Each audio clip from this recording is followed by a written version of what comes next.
हम चाहते हैं बिहार आगे बढ़े, हम सब युवा हैं, चिराग भाई वहां बैठे वो भी युवा हैं, लेकिन बिहार के साथ वो युवा है सब्जी ले गया गुजरात, महाराष्ट्र, आंध्र प्रदेश, और इन्होंने बिहार को वो हरा धनिया की कुछ पत्तियां, वो गुच्छा भी नहीं दिया हरा धनिया का, कुछ पत्तियां और वो एक दो हरी मिर्च डाल दी, तो लोगों को लगा कि पता नहीं बिहार को क्या मिला। ये सच्चाई नहीं है, बिहार को कुछ नहीं मिला। मुद्दतों पुरानी दीवार को कब तक कलाकारियों से नया करते रहेंगे? बुनियाद दिन ब दिन कमजोर होनी ही है, दीवार रंगीन ही सही, गिरनी ही है। अरे मन की बात करने वालों, थोड़ा अन्न की भी बात किया करो, सपनों की बात करने वालों, थोड़ा सच की भी बात किया करो। हमारे बिहार में भोजपुरी में कहावत है, गाछ में कटहल होठ में तेल। इन्होंने कहा कि बिहार में 2 नए ग्रीनफील्ड एयरपोर्ट्स बनाए जाएंगे। कहाँ बनाए जाएंगे उसका जिक्र नहीं है, कितनी राशि आवंटित हुई उसका जिक्र नहीं है। उपसभापति महोदय, बजट पे चर्चा के लिए अवसर देने के लिए मैं हमारी पार्टी के राष्ट्रीय अध्यक्ष आदरणीय श्री लालू प्रसाद जी, नेता प्रतिपक्ष श्री तेजस्वी यादव और आपका भी धन्यवाद देता हूं। महोदय, यह बजट आर्थिक विकास का नहीं बल्कि जुमलों का एक दस्तावेज है और बिहार के लिए तो यह एक चुनावी बुलबुला है। जैसे ही चुनाव खत्म होगा ये बुलबुला फट जाएगा। यह आम आदमी और किसानों का नहीं बल्कि यह बाजार और धनवानों का बजट है। महोदय, यह प्रोग्रेसिव नहीं रिग्रेसिव बजट है। इस बजट में युवाओं को, किसानों को, बेरोजगारों को, छात्रों को, उनके लिए इस बजट में कुछ नहीं है।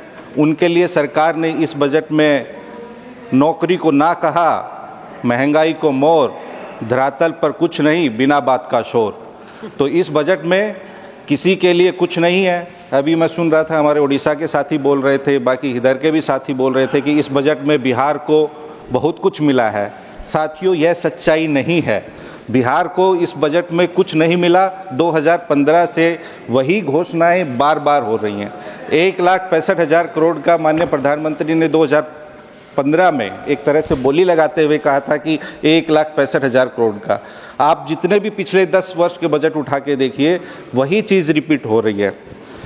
बिहार के लिए बजट में घोषणा यहाँ संसद से शुरू होती है और संसद में ही ख़त्म हो जाती है। यहाँ की घोषणाएं दिल्ली का बॉर्डर भी पार नहीं कर पाती। बिहार तो फिर भी 1000 किलोमीटर दूर है। महोदय, इनकी जो घोषणाएं हैं वो बिहार में बने हुए पुलों की तरह हैं। कागजों में तो ये घोषणाएं बहुत शानदार, लंबी, चौड़ी और चमचमाती हुई नज़र आती है, लेकिन धरातल पे उतरते हुए जैसे बिहार में वो भर भरा कर पुल गिर जाते हैं, ऐसे ही इनकी घोषणाओं का हश्र होता है। हमारे बिहार में भोजपुरी में कहावत है, गाछ में कटहल होठ में तेल। यानी जब कटहल पेड़ पे रहता है तो लोग होठ पे तेल लगा लेते हैं। तो पिछले 10 वर्ष से वहाँ की सरकार और बिहार के लोग झोली फैला के खड़े हैं कि कब कटहल से पेड़ गिरेगा, कब हमारा कल्याण होगा, उसको खाएंगे। खाली घोषणाएं हो रही हैं, कुछ नहीं मिला है।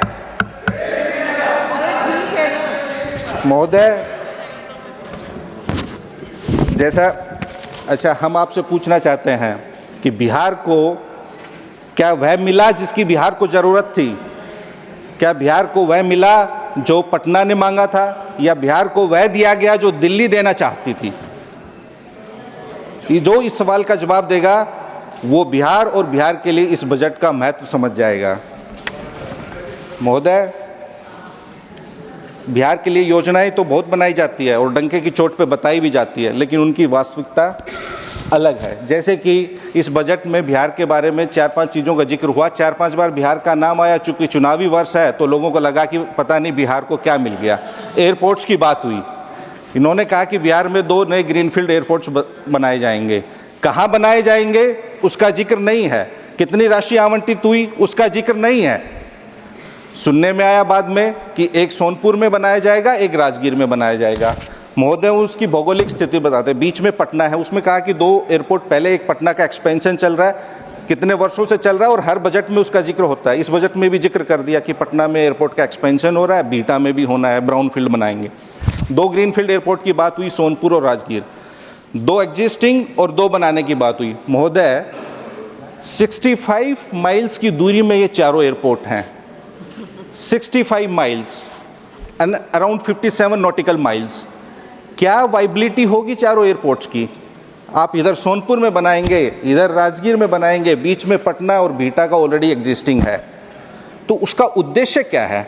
उद्देश्य यही है 65 माइल्स में अगर इस देश में 4 एयरपोर्ट कहीं होंगे तो हमारा भी ज्ञानवर्धन कर दीजिएगा। हम तो माननीय वित्त मंत्री और आप सरकार से कहना चाहेंगे, इन एयरपोर्ट्स की क्या वायबिलिटी होगी?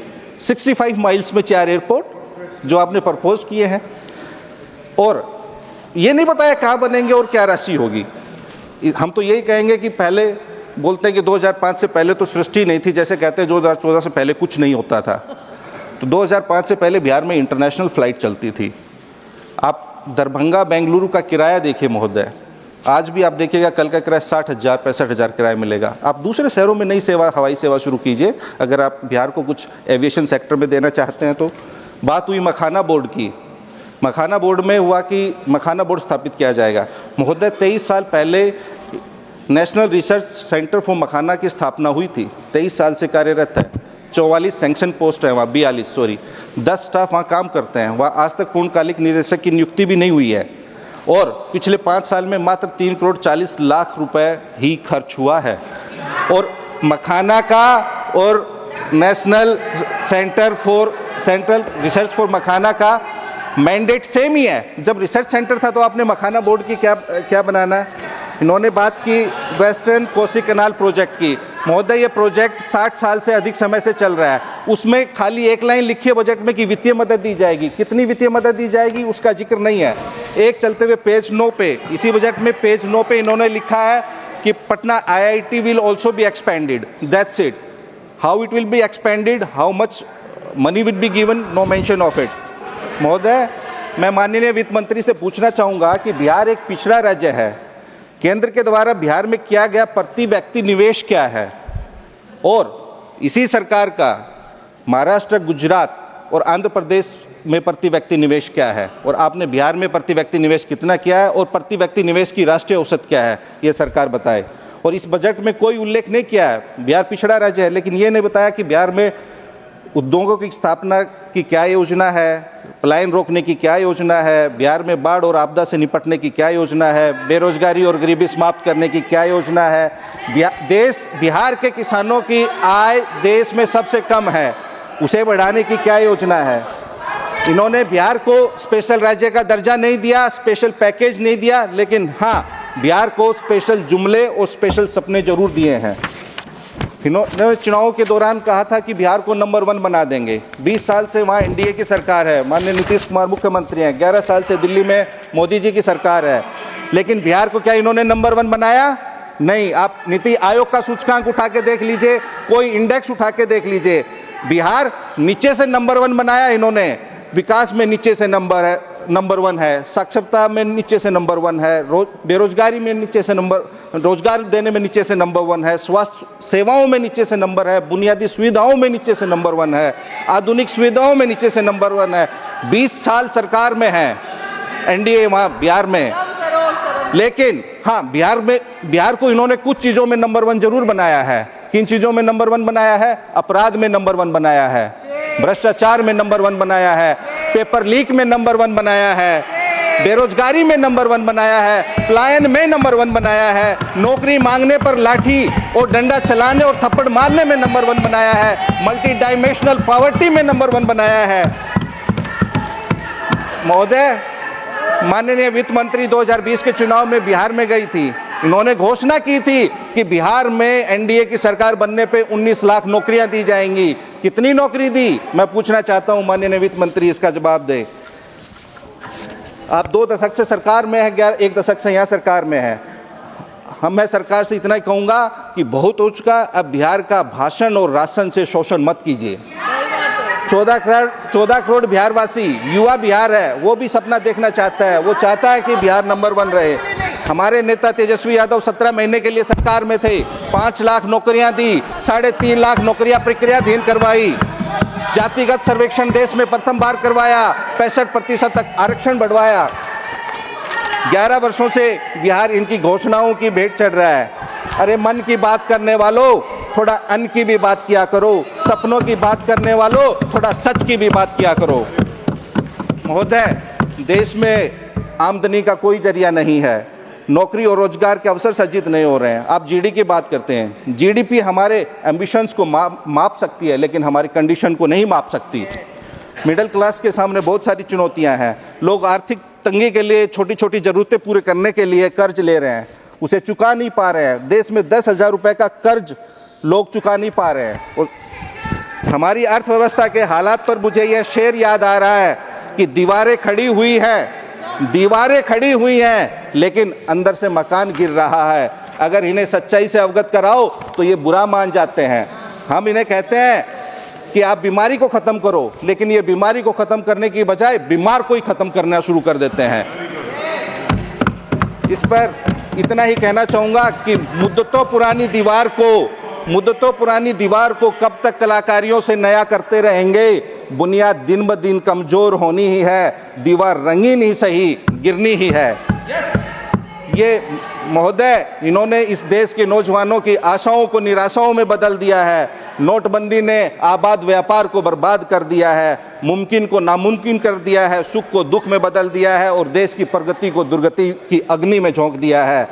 इन्होंने बेरोजगार और युवाओं पे इतना अत्याचार कर रहे हैं कि अग्निवीर की योजना लेके आए, ठीक है आप ले आए, लेकिन अब अग्निवीर का अगर कोई फॉर्म भरता है उसको 550 रुपये देना होता है और उसके ऊपर 18% GST देनी होती है। ये इन्होंने युवाओं के साथ किया है। पेज नंबर 12 पे इसी बजट में माननीय वित्त मंत्री ने मेक इन इंडिया का जिक्र किया। आपने क्या मेक इन इंडिया किया है?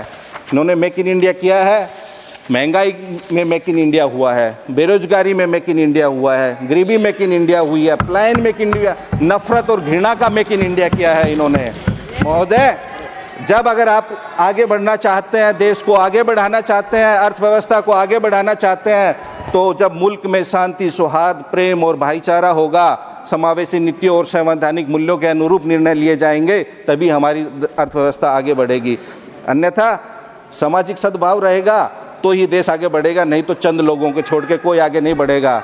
महोदय, हालात खराब होने से कौमें तबाह नहीं होती, हालात खराब होने से कौमें तबाह नहीं होती, दिमाग खराब होने से कौमें तबाह होती है। और दिमाग कौन खराब कर रहा है? इन लोगों की, हम बेरोजगारी की बात कर दें, इन लोगों की, सरकार में बैठे लोगों की धार्मिक भावनाएं तुरंत, महोदय 1 मिनट लूंगा, मेरी पार्टी का समय है। इन लोगों की धार्मिक भावनाएं तुरंत आहत हो जाती है, लेकिन देश में, समाज में व्याप्त असमानता और बेरोजगारी को लेके इनकी कभी भी भावना आहत नहीं होती। खाली इनके पास धार्मिक ही भावना है, मानवीय भावना नहीं है इन लोगों के पास।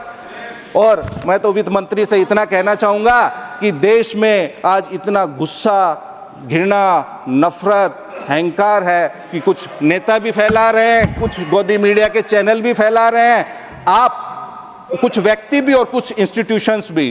तो आप, अगर आपको GST लगानी है तो आप नफरत, घृणा पे 100% GST लगाइए, ताकि हमारे देश में सामाजिक सौहार्द और सद्भाव बना रहे।